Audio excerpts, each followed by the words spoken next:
Hi friends, I am Dr. Prabhat and today we are going to discuss the physiology of eye. Physiology मतलब working of eye मतलब eye काम कैसे करता है. Structure already we have done in previous lectures. So let's start the working of eye. The first thing which I want you to know that during resting period. Now what is the resting period for eye? What is the resting period for eye? Far vision is the resting period. मतलब आँख जब दूर देख रही है वो उसका resting period है. इस टाइम में ciliary muscle is in relaxed mode. Ciliary muscle relax है, सिलियरी मसल कंट्रैक्ट नहीं है. सस्पेंसरी लिगामेंट और suspensory filament you can say और जोन्यूल जो भी आप बोलना चाहते हैं, जो कि लेंस को दोनों साइड से होल्ड करके रखा है, it has stretched the lens and so lens को दोनों साइड से स्ट्रेच कर रखा है and so lens is flattened means चिपटा मीन्स थिन. फ्लैटेंड मतलब बल्ज्ड मत समझना, thin. So lens is thinned out मतलब पतला सा ऐसा है, ठीक है. And so what is the focal length इस टाइम ज़्यादा या कम है? Focal length is more. Now when you are looking eight closure object, so for close vision और फॉर नियर विजन और close vision. Now what is the case close vision और near vision में? I say remember 3C. Now what is CCC? For close vision, ciliary muscle are in contracted mode. So CCC. एक जगह और CCC आएगा biology में हमारे पास and that is calcitonin के time, कि calcitonin cuts calcium level of the blood. CCC, ठीक है. ये CCC है आपका फॉर द. नाउ जब आप नियर विजन या क्लोज विजन देख रहे हैं उस टाइम आपने बोला कि सिलियरी मसल जो है वो कंट्रैक्टेड में फॉर्म है ना, कंट्रैक्टेड फॉर्म है. Now everything will be opposite. मतलब क्या? मतलब यदि ये कंट्रैक्टेड फॉर्म में है का मतलब है जो आपका लेंस है वो कैसा होगा? वो बल्ज्ड हो जाएगा, ऐसा हो गया. फोकल लेंथ कैसा हो जाएगा?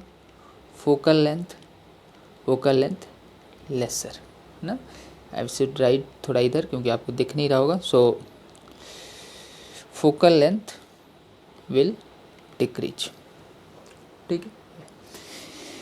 Now this process is known as, it's a part of accommodation. तो what is accommodation? When you look at the near object, eye goes into accommodation, and for accommodation you need three component. One, you need convergence, you need this contraction of ciliary muscle, ठीक है जी. So these components are there for the accommodation. ये सब हम आगे MBBS के time पढ़ेंगे. इतना नीट यूजी के लिए एकोमोडेशन के क्या क्या कंपोनेंट्स हैं वगैरह वगैरह इंपॉर्टेंट नहीं है, बट ये सारी चीज़ें आप देख लें, ये इंपॉर्टेंट है.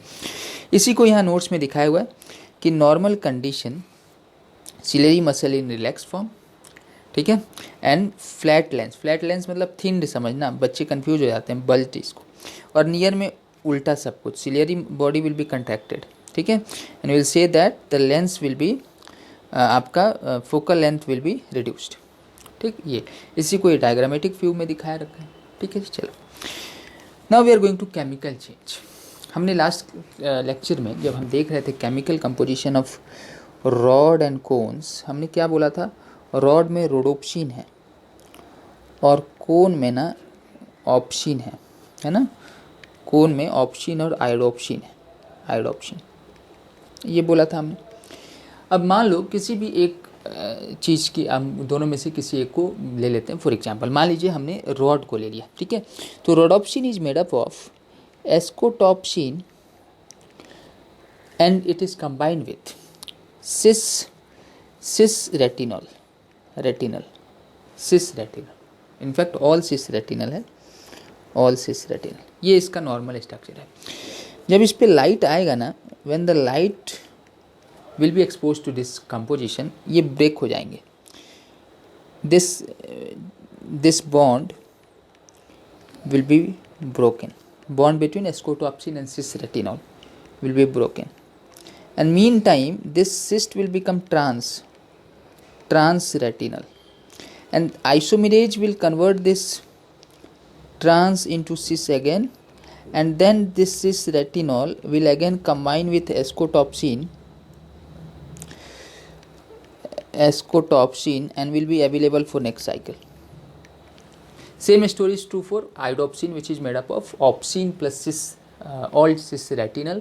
लाइट आएगा तो ऑप्सिन और रेटिनल ब्रेक हो जाएंगे, रेटिनल ट्रांस बन जाएगा. और ये नीट में आया हुआ क्वेश्चन है कि generally vitamin A is present in which form, तो आपको याद रखना है एल्डिहाइड फॉर्म. रेटिनल एल ना, इट्स एल्डिहाइड. ठीक. सेकेंड फैक्ट जो बार बार क्वेश्चन में आता है, देखो what is the neurotransmitter here. Neurotransmitter क्या है in case of rod cone, क्या है आप याद रखो. Neurotransmitter is glutamate. Glutamate leads to the opening of chloride channel. So यहाँ पे ना जब नर्व इम्पल्स का कंडक्शन है वो डीपोलराइजेशन से नहीं होता, ये हाइपर पोलराइजेशन से होता है. देखो समझो इसको, हमने देखा था जब हमने नर्व इम्पल्स कंडक्शन इस चैप्टर में पढ़ा है. तो जनरली रेस्टिंग मेम्ब्रेन पोटेंशियल में अंदर की साइड क्या होता है, अंदर की साइड माइनस और बाहर की साइड प्लस होता है. ये जब डीपोलराइजेशन एक्शन पोटेंशियल क्रिएट होता है तो अंदर प्लस और बाहर माइनस हो जाता है. This is the stage of action potential normally. But यहाँ पे देखो क्या हुआ, यहाँ पे आपने क्लोराइड चैनल ओपन किया, यानी क्लोराइड और अंदर आया तो अंदर मोर निगेटिव मतलब ऑलरेडी पहले से -70 और माइनस हो गया -100 ऐसा. So this is hyperpolarization. तो बार बार इस चीज़ को याद रखना है, नीट बार बार इसको रिपीट करके पूछती है. One of the following is incorrect करके कि nerve impulse conduction at the level of rod cone और in eyes is due to hyperpolarization, not because of deep. Very important, I will write, very important.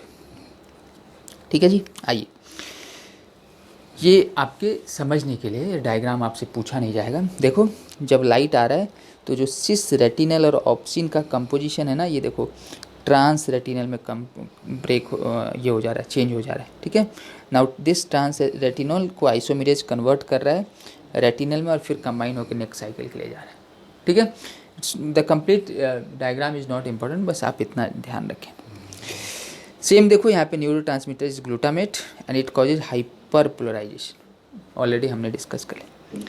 ये अब कोई बच्चा notes लिखना चाहता है तो ये देख लें, है ना. That N aldehyde form is present and it causes the this action potential thing change in the photo receptor change होने से चीज़ें में एक्शन पोटेंशियल आता है. ठीक है, ऑलरेडी हमने किया है. ये हमने नहीं किया कि retinal is what, vitamin A deficiency. यदि विटामिन ए की कमी हो तो night blindness, why not day blindness. ध्यान से सुनना बच्चों, नाइट ब्लाइंडनेस बिकॉज रॉड ज़्यादा अमाउंट में है. आपने देखा था ना 1100 और 1200 लाख और कोण कितने 65 lakh. So amount of vitamin ए जैसे कम होगा पहले रॉड पे असर पड़ेगा, लेकिन यदि आपने अभी भी करेक्टिव मेजर नहीं लिए, finally the day light will also be affected.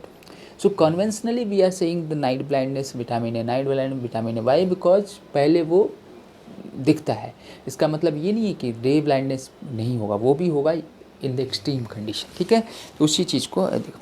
अच्छा, कौन सा रफ 3 टाइप, जो रेड कलर का, we know there are 3 primary colours ना. सो 3 प्राइमरी कलर के हिसाब से 3 प्राइमरी कौन्स. रेड वाले को रेथ्रोलेब, ग्रीन वाले को क्लोरो एंड ब्लू वाले को साइनो. ठीक है. यदि रेड कलर का कोन खराब हो जाए तो इसको बोलेंगे प्रोटोनोपिया. मतलब this is type of colour vision. यदि ग्रीन तो ड्यूट्रोपिया और ब्लू तो ट्राइट्रोपिया, है ना, ऐसा. सो ये कलर मिनिमम. और रेयर कौन होता है, ब्लू वाला इज रेयर, सबसे कम ये देखने को मिलता है. ठीक है. ये एस्कोटोपिक विजन आपने देखा था ना, night vision is known as scotopic vision और twilight vision, and daylight vision is known as photopic vision. ठीक है जी. ये चलिए, this is the again not important for you, just आपकी समझने के लिए कि ये देखो आंखों से ये ऑप्टिक नर्व आया है और ये क्रॉस किया. This crossing is known as optic chiasma which is present anterior to the hypothalamus. Hypothalamus का जब आप लेक्चर देखेंगे तो हमने ऑप्टिक काइजमा वर्ड यूज किया। What is this optic chiasma? Optic nerve is coming and crossing this cross is known as optic chiasma and finally it's going to the cortex brain. ठीक है, यही story आप देख लो। आपको इस slide से कोई क्वेश्चन इंपॉर्टेंट नहीं है। Defects of eyes very important but very easy. Physics में भी आपने पढ़ा होगा, ध्यान से सुनो। नाम ही इतना बड़ा है, हाइपरमेट्रोपिया, मतलब बहुत बड़ा नाम है। तो फार याद रखो इसे, इट्स अ फार साइटेडनेस। मतलब व्हाट इज फार साइटेडनेस? दूर दृष्टि दोष, मतलब दूर की चीज़ें दिख रही है।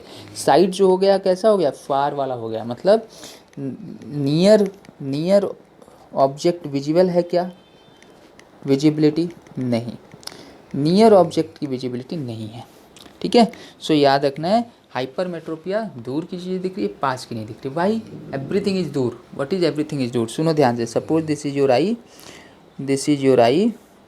जो लाइट है ना वो भी दूर चला जा रहा है, फोकस होके दूर फोकस हो रहा है। क्यों? रेटिना से दूर क्यों चला जा रहा है? क्यों? या तो फोकल लेंथ आई का पहले जो फोकल करने की कैपेबिलिटी थी वो ज़्यादा थी, अभी फोकल लेंथ ज़्यादा हो गया, यानी फोकस करने की कैपेबिलिटी कम हो गई है। समझना इस चीज़ को। सो फोकल लेंथ हैज, और आई will right that focus capability has decrease, है ना। फोकल लेंथ इंक्रीज हुआ है but focal capability has decrease. या ये जो आपका इक्वेटर का लेंथ है वो बढ़ गया है, और इक्वेटर बढ़ नहीं गया, घट गया, सॉरी, है ना। इक्वेटर का जो लेंथ है वो घट गया, इसलिए पीछे चला जा रहा है। कैसे ट्रीट करेंगे? आसान है। कन्वेक्स कन्वर्ज कराना है ना, तो कौन सा लेंस लगाओगे बताओ? Convex lens. So treatment will be what? You will put convex lens, and इस बार ये आपका कन्वेक्स जो है वो उसको कन्वर्ज करा देगा। एक डायग्राम देखो, फिर हम मायोपिया की भी बात करेंगे। देखो, this is the far sightedness का डायग्राम, हाइपरोपिया अनकरेक्टेड। ठीक है, देखो पीछे बन रहा है। आपने क्या किया? आपने कन्वेक्स लेंस रख दिया, देखो सही जगह पे बनने लगा। मायोपिया इज उल्टा, एवरीथिंग। मायोपिया वर्ड छोटा है ना, मायोपिया का वर्ड छोटा है। पहले आप देख लो, ये हाइपरमेट्रोपिया जो हमने लिखा था सेम स्टोरी है। ठीक है, प्रेस बायोपिया हम देखेंगे थोड़ी देर बाद। अभी के लिए आप हाइपरमेट्रोपिया जो हमने बोला सेम चीज़ इन्होंने लिख रखी है। यदि हम मायोपिया की बात करें, वर्ड छोटा है। Now it is near sightedness, छोटा, मतलब अब आपको पास की चीज़ें दिख रही है और दूर की चीज़ें। What is the visibility? Visibility for far object I will say absent, नहीं है जी, दूर की चीज़ पास जो आपकी दूर की चीज़ है वो नहीं दिख रही। क्यों? सब कुछ छोटा हो गया है, दिखना भी छोटा, काम भी छोटा। मतलब यदि अब आँख आप बनाओ तो आप कैसे शो करोगे? इस बार ना ये ऐसे ही कन्वर्ज हो जा रहा है, पास में ही आया है। क्यों? या तो वही आपका इक्वेटर का जो लेंथ है आई का वो बढ़ गया है ना, रेटिना पीछे चला गया, या जो फोकल करने की कैपेबिलिटी है वो आई की बढ़ गई है, यानी फोकल लेंथ कम हो गया। फोकल लेंथ कम हो गया। कैसे ट्रीट करेंगे? इस बार डाइवर्ज कराना है लाइट को, तो डाइवर्जिंग लेंस यूज़ करोगे। मतलब कौन सा लेंस? कनकेव। सेम स्टोरी देखो यहाँ पे लिखा हुआ है, देखो इनलार्जमेंट ऑफ आई बॉल और increase in convexity of lens. ठीक है, और कैसे करेंगे ट्रीट? तो कनकेव लेंस लगा। अभी डायग्राम भी देखा था आपने, देख लो इसको। दिस इज मायोपिया का पहले बन जा रहा है और आपने कनकेव लेंस लगाया और चीज़ें अपनी पास पे पहुँच। Now what is astigmatism? Astigmatism के पहले मैं प्रेस बायोपिया आपको बताना अच्छा समझूंगा। प्रेस बायोपिया देखो, ओल्ड एज में इलास्टिसिटी कम हो जाती है, ब्रीथिंग सबकी इलास्टिसिटी कम हो जाती है, हर स्ट्रक्चर की। तो लेंस की, जोन्यूल्स की, सबकी इलास्टिसिटी कम हो गई। तो ओल्ड एज में एकोमोडेशन हो पाएगा क्या? एकोमोडेशन के लिए आपने क्या बोला था? कंट्रैक्शन होना है ना सिलेरी मसल का, ट्रिपल सी बोला था हमने। जो लेंस का फोकल लेंथ है वो क्या होना है? वो आपका फोकल लेंथ कम होना है। तो ये सब इलास्टिसिटी है ही नहीं। तो ओल्ड एज में क्या हो गया?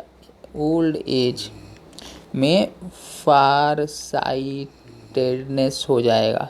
सो old age hypermetropia is known as presbyopia. ठीक है, ये व्हाट इज एस्टिग्मेटिज्म। देखिए व्हाट इज एस्टिग्मेटिज्म, देखो इसमें क्या हुआ है कि हम नॉर्मली जो कॉर्निया बनाते हैं वो कैसे बनाते हैं, स्मूथ बनाते हैं, स्मूथ बनाते हैं। समहाउ द ये कॉर्निया कर्वेचर ना ऊपर नीचे हो गया, ऊपर नीचे हो गया। अब क्या होगा, हमने बोला था मैक्सिमम जो पावर है 60 डायोप्टर आई को का पावर है, उसमें से 44 डायोप्टर किसके कारण से है, बिकॉज ऑफ कॉर्निया। और कॉर्निया का कर्वेचर या चेंज हो गया है, तो now this condition is known as astigmatism. There are different optical axis as per as the convergence is concerned. So we'll say that curvature of, अब treat कैसे करेंगे, है ना। इसमें ना तो कन्वेक्स काम करेगा ना कनकेव, एक तो प्लेन में चीज़ें खराब नहीं हुई, मल्टीपल प्लेन खराब हो गया, तो इसको ट्रीट करेंगे सिलेंड्रिकल लेंस से। पढ़ेंगे हम जब ऑप्थेल्मोलॉजी पढ़ोगे एमबीबीएस में कि चीज़ें क्या होती है। अभी के लिए सिर्फ आप ये समझो that this curvature of cornea is disturbed and treatment क्या है, तो cylindrical lens। ठीक है जी, ये एस्टिग्मेटिज्म कर लिया हमने। नाइट ब्लाइंडनेस अभी बोला था हमने, विटामिन ए कम होना, बोलने की ज़रूरत नहीं है। जीरोप्थेल्मिया, कई आँखों के कंडीशन को मिला के हम जीरोप्थेल्मिया के अंदर रखते हैं। आप अपने लेवल पे समझो कि dry eye because of decrease in vitamin A.